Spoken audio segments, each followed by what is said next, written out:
You think the worst pain is being betrayed. It's not. The real agony is kissing lips that just touched another man, holding a body that no longer belongs to you, and not even knowing it. Many men convince themselves her distance is just stress, or age, or routine. But the truth is harsher.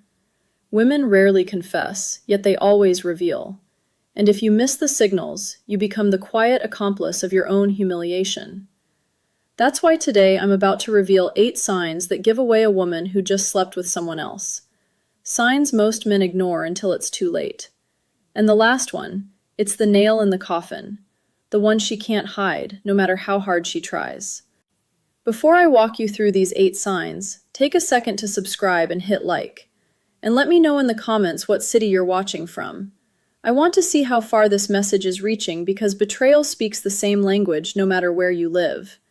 And now, let's get back to the story. The first sign I'm about to show you is subtle, silent, and it's the one that quietly destroys more men than they realize. Number 1, the cold silence of her body. There's a kind of silence that doesn't come from words, it comes from the body. And when you've been with a woman long enough, you know that silence. You know when her touch has weight, when her kiss has warmth, when her body is reaching for you without you asking. And you also know when that current goes dead.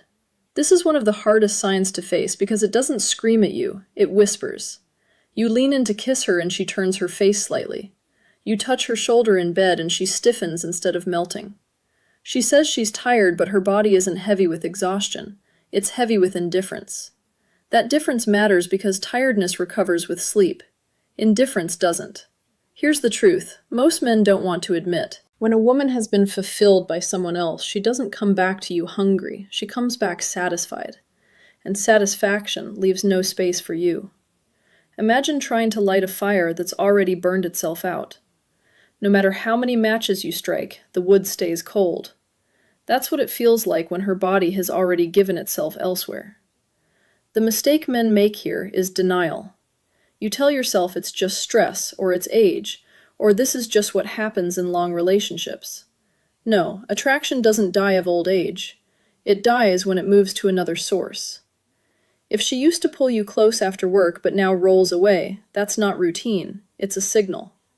So what do you do with this knowledge? You don't beg, you don't push harder. You observe, you test. Instead of chasing, pull back. Watch if the distance shrinks on its own, or if it widens even further. A woman who still desires you will eventually reach out again. A woman who's given herself away will let the silence deepen. Your job isn't to force her body to respond. Your job is to recognize when the response is gone. The shift is painful, yes, but it's also liberating. Because once you stop lying to yourself, you stop wasting energy on a flame that someone else already put out. And here's the problem. If the body doesn't speak to you anymore, don't think the truth will hide because if her skin has gone silent, her habits will start screaming. If you don't see it in her touch, you'll smell it in her rituals. Number 2, the cleansing ritual. When a woman has been intimate with another man, she doesn't walk through your door carrying the scent of betrayal. She walks in smelling fresh, too fresh. A new perfume that wasn't there before. A shower that lasted longer than usual. Clothes changed for no reason. Underwear swapped in a way that doesn't match the rest of the day. On the surface, it looks like self-care. In reality, it's a cover-up. This is what I call the erasing ritual. She's not just cleaning her body, she's trying to clean her conscience. And most men miss it because they want to.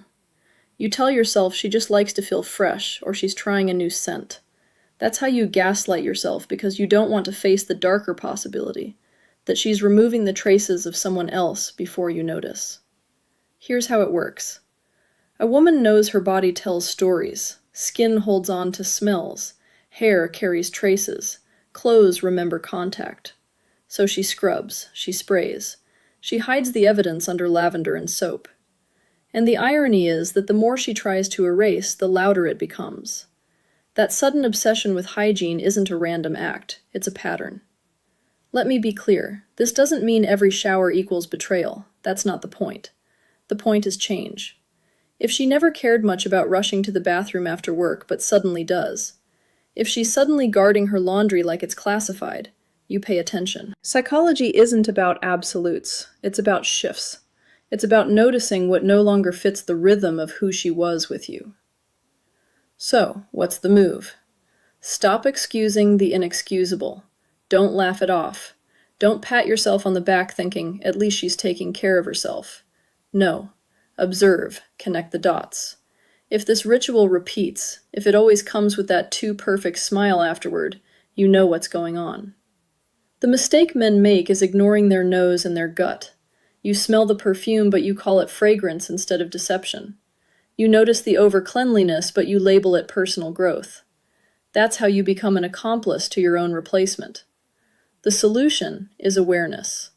When the pattern shows up, you don't confront with rage. You acknowledge with clarity. You don't need to accuse. You need to see. Because once you see it, you can't unsee it. And that clarity changes how you show up. But here's the thing. Hygiene is just the surface. Underneath, the game goes deeper. Because when her body is clean, she still has to deal with her emotions, and guilt has a way of spilling out sideways. Number 3, the blame game, unjustified irritation. When guilt becomes too heavy for her to carry, she doesn't confess it. She transfers it. Suddenly, you're the problem. You walk through the door, and instead of a hello, you get a complaint. You load the dishwasher wrong. You're too quiet. You're too talkative. Whatever you do, it's not enough. That irritation isn't random, it's strategy. Here's the psychology behind it. If she paints you as the villain, she doesn't have to feel like the betrayer. She rewrites the script in her head. In her version, she didn't step outside the relationship because she wanted to. She did it because you were inattentive or controlling or boring. This is projection at its sharpest. She can't handle the conflict inside herself, so she pushes it onto you. The trap most men fall into is defending themselves. You try to explain. You argue thinking logic will fix it, but you can't out-logic guilt. The more you defend, the more ammunition she gets to keep painting you as the bad guy. And before you know it, you're walking on eggshells in your own home. Here's the shift. Stop playing defense. You don't need to win the argument. You need to win your dignity. Next time she snaps at you over something ridiculous, don't rise to the bait. Don't beg. Don't debate. Look her in the eye and say calmly, "You don't need to fight to justify what you've already decided." Then step back, not out of weakness, but out of strength. You're showing that you see the tactic and you won't dance to it. That one move flips the dynamic. Because when you don't play the role she wrote for you, her script collapses. Now the weight of her guilt sits where it belongs, with her. And you just claimed back your emotional ground. Men often ask me, but isn't staying silent weak? No. Weakness is letting someone bait you into chaos. Strength is control. You're not ignoring the issue. You're refusing to be manipulated by it. That's what separates a man being drained from a man standing tall. But remember this, projection is powerful, but it isn't the final mask. There's another battlefield where the truth shows up without her even speaking, a place no excuse can cover, and it's in her body itself. Number 4, the body doesn't lie. A woman can rehearse her excuses. She can mask her moods. She can polish her story until it sounds convincing. But there's one place she can't control, her body. And this is where most men betray themselves, not because they can't see, but because they refuse to look. You know her. You know her rhythms, her warmth, her reactions. That's why when something changes, you feel it, even if you don't want to admit it. Maybe she feels unusually tense or unusually relaxed. Maybe her responsiveness has shifted, either exaggerated or strangely absent. Sometimes it's subtle, sometimes it's glaring, but it's never random. Here's the cruel part. You don't need to be a doctor to notice. You need to be honest. Men often explain it away. Maybe it's hormones, maybe she's stressed. And yes, those things can happen. But when the shift is sudden, when it doesn't fit the usual pattern, you owe it to yourself to pay attention. Because ignoring what your senses already picked up is the fastest way to humiliate yourself. The mistake is thinking that by pretending everything's fine, you're saving the relationship. You're not. You're just postponing the collapse. A body that has been with another man carries an imprint, not always visible, but always felt. And when you sense it, but you force yourself to stay quiet, you're lying to yourself more than she's lying to you. So, what do? First, stop running from your intuition. If something feels off, don't shove it down. Let yourself register it. Second, stop overcompensating. Men often respond by trying harder, more affection, more patience, more effort in bed, as if more giving will fix what's already been taken. It won't. You don't win desire back by throwing effort at it. You win by recognizing when it's gone. Here's a practical step. Instead of chasing her body, step into clarity. If intimacy feels wrong, scale back and observe. Don't accuse, don't interrogate. Just notice how consistent the change is. That awareness is your shield. It prevents you from investing more into someone who's already detached. And the deeper truth, if you ignore your senses, you're not being strong, you're being scared. Strength isn't denial. Strength is facing what you already know, even when it burns. But guilt doesn't always show up as coldness. Sometimes, to cover the cracks, she goes in the opposite direction. She turns warm, affectionate, even tender in a way that feels almost too good to be true. And that's exactly what it is. Number 5, excessive affection. The theater of guilt. Not every betrayal looks cold. Sometimes it walks through the door wrapped in kisses, hugs, and a sudden wave of sweetness. And if you're not paying attention, you'll mistake guilt for love. This is one of the cruelest tricks because it plays directly on your hope. You felt her slipping away, you've sensed the silence, and suddenly she's holding your hand again, kissing you on the cheek, whispering, "I love you," with watery eyes, and your heart wants to believe it's real. You think she's coming back to me. But she isn't. She's trying to come back to herself. That affection isn't for you, it's for her conscience. Here's the psychology. After crossing the line, many women don't pull away. They pull closer.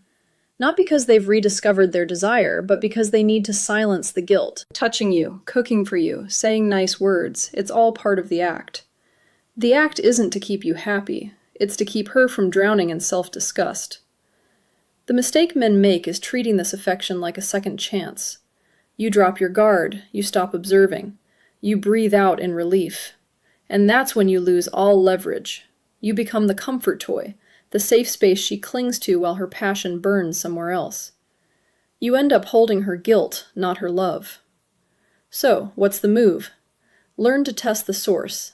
Ask yourself, does this affection come with consistency or only in waves after unexplained absences? Does she touch you with desire or with obligation? Does she lean in with warmth or does it feel rehearsed, almost exaggerated? Those questions cut through the fog. And here's the tough medicine. Don't reward guilty affection. Don't let her wipe her conscience on your shoulders. You don't need hugs that are born from betrayal. What you need is honesty, even if it's cold. And sometimes the strongest thing you can say is this: I'd rather have your silence than your guilty embrace. That statement isn't for her, it's for you. It's your way of reclaiming self-respect in the face of false tenderness. Because here's the truth, love doesn't need theater. Real connection doesn't show up only after guilt. If her affection feels like an apology instead of desire, you already know the difference. And once you know, you can never go back to pretending. But if you keep accepting her guilty embrace, the next stage is worse because she won't just touch you without desire. She'll stay with you physically while her mind drifts miles away. Number 6, emotional absence in intimacy. There's a difference between a body beside you and a soul with you. And once you've felt that difference, it's impossible to unfeel it. This is the stage where betrayal cuts the deepest. Not because of what she does, but because of what she withholds. She gives you her body, but she no longer gives you herself. Picture this. You're in bed. Everything looks normal. She touches you, she moves, she even moans. On the surface, it's all there, but something is missing. Her eyes are empty. Her energy doesn't sync with yours. You can feel that she's somewhere else, replaying a memory that doesn't involve you. That's not intimacy, that's theater. And here's the brutal truth. A woman who's emotionally absent during intimacy is already gone. You're not making love, you're playing a role in her cover-up. And men who ignore this always tell themselves the same comforting lie. She's just tired or it's stress. But deep down, you know the difference. Tiredness still allows presence. Stress still allows connection. This absence, it's a void. The mistake most men make is pushing harder. You think if I try more, she'll come back. So you give more affection, more patience, more effort, hoping to win her over. But the more you push, the further she drifts because her fire isn't missing. It's burning somewhere else. And every extra ounce of effort you give just teaches her one thing. She doesn't need to give anything back. So what's the solution? Stop chasing ghosts. Respect yourself enough to notice when her soul isn't with you. Pull back, say less, and most importantly, don't confuse physical participation with emotional presence. When her spirit has left, your job isn't to drag it back. It's to decide whether you'll keep lying in a bed that feels colder by the night. Here's a simple step. Next time you sense that absence, don't cover it with more effort. Pause, look at her, and in your mind, tell yourself the truth. I'm not here to beg for connection. I'm here to recognize reality. That shift in mindset alone changes everything. It stops you from being the man who tries to revive a bond that's already been buried. Because being next to a woman who isn't truly with you isn't love, it's humiliation. And if you let that humiliation settle, the next sign will expose it in plain daylight. She won't just leave you emotionally absent in bed. She'll start leaving you physically absent in time. Number 7, the late returns. Empty excuses.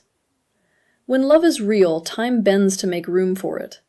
A woman who still desires you will find her way back to you, even on the busiest days. But when her fire is gone, suddenly the clock turns against you. She's late, again and again, and every excuse feels thinner than the one before. She tells you work ran long, her phone died, a friend needed her. At first you want to believe it. You convince yourself these are normal things. Because yes, life gets messy. But when messy turns into a pattern, when lateness becomes routine, it's not about life, it's about priority. And you're no longer at the top of the list. Here's the psychology. Lateness is more than missing time. It's a test. She's not just running late, she's measuring how much you'll tolerate. She wants to see if you'll question it, if you'll push back, or if you'll keep accepting less while hoping for more. Every time you let it slide, you train her. You teach her that your dignity is negotiable. The trap most men fall into is silence. You see the inconsistency, you feel the sting, but you swallow it. You tell yourself, if I say something, I'll sound insecure. But insecurity isn't asking for respect. Insecurity is pretending you don't notice. So, what's the move? Call it what it is. Not with yelling, not with begging, but with boundaries. The next time she drifts in late with another flimsy story, don't interrogate. Don't demand details. Simply look at her and state the truth. You weren't here, and that tells me everything I need to know. Then let the silence sit. That silence is more powerful than any argument because it places the responsibility back where it belongs on her choices. Here's a practical step. Track the pattern, not the excuse. Don't waste time dissecting the details of each story. Instead, pay attention to frequency, to tone, to how your gut reacts every time. Patterns tell the truth, even when words don't. And here's the harsh reality. A woman who still chooses you will always come home. Maybe late once in a while, sure, but not as a habit. If she no longer returns to you, it's because she's already returning to someone else. But lateness is only half the story. Because even when she tries to cover it, her own words will betray her. And when her story collapses under its own contradictions, that's when the truth finally breaks wide open. Number 8, the collapse of her story. Stories are fragile things. They can be rehearsed, polished, and repeated. But the moment pressure builds, cracks appear. And when a woman has crossed the line, her story eventually collapses under its own contradictions. You've seen it before. She comes home late, words tumbling out too fast, details changing with each retelling. One night it's a coworker who needed help, the next time it was a last-minute errand. You notice the gaps, the mismatched timelines, the way her tone doesn't match her words. And most telling of all, you notice her eyes. They don't hold your gaze anymore. They dart, they drop, they flicker with unease. That's not stress. That's deception struggling to keep its balance. Here's the mistake men make. They demand airtight evidence. They want proof, a smoking gun, something undeniable. But the truth doesn't always come with a receipt. It comes in inconsistencies. It comes in the way her story unravels the more you listen. The harder she tries to control the narrative, the more obvious it becomes that the narrative is slipping away from her. So, what's the move? Stop playing detective. You don't need to gather evidence for a courtroom trial. You already have the signals, the changes, the silences, the patterns. When her story collapses, you don't argue with it. You step out of it. You don't beg her to make it make sense. You don't yell for confessions. You simply decide, I don't believe you, and I don't need to anymore. That's not an accusation. That's a boundary. And here's the empowering shift. Once you stop demanding explanations, you reclaim your power. You stop being the man chasing clarity from someone who thrives on confusion. You become the man who sets the line. And the line is simple: respect or nothing. Practical step. Practice quiet recognition. The next time her story starts wobbling, don't fill the silence with questions. Let it fall. Don't rescue her from the weight of her own contradictions. That silence is your ally. It exposes what words are trying to hide. And understand this: you don't need to scream cheater to regain your dignity.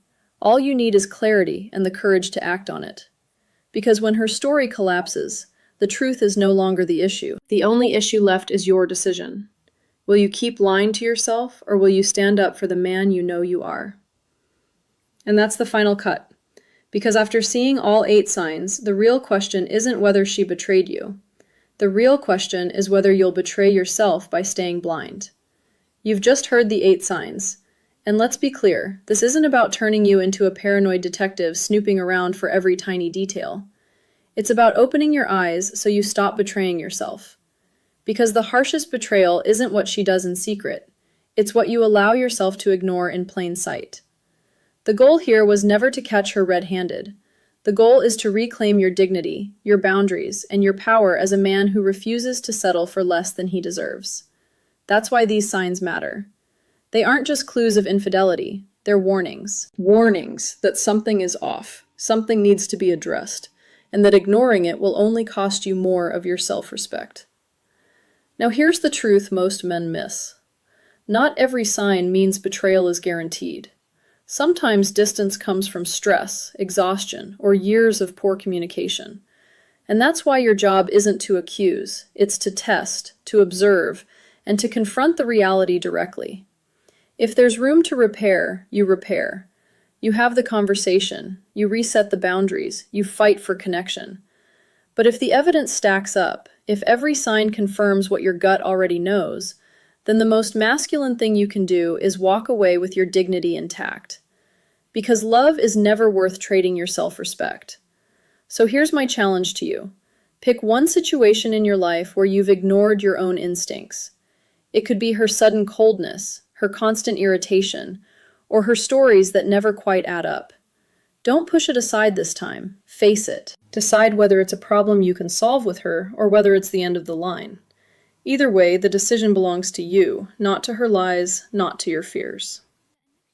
Before you go, hit subscribe, tap like, and share this video with a man who still refuses to see what's right in front of him. And in the comments, I want you to share your story. Have you ever noticed one of these signs? How did you handle it? Because your story might be the one that wakes up another man before it's too late. This isn't the end of your journey. It's the beginning of taking back what was always yours. Your self-respect, your clarity, and your freedom to choose love without ever losing yourself.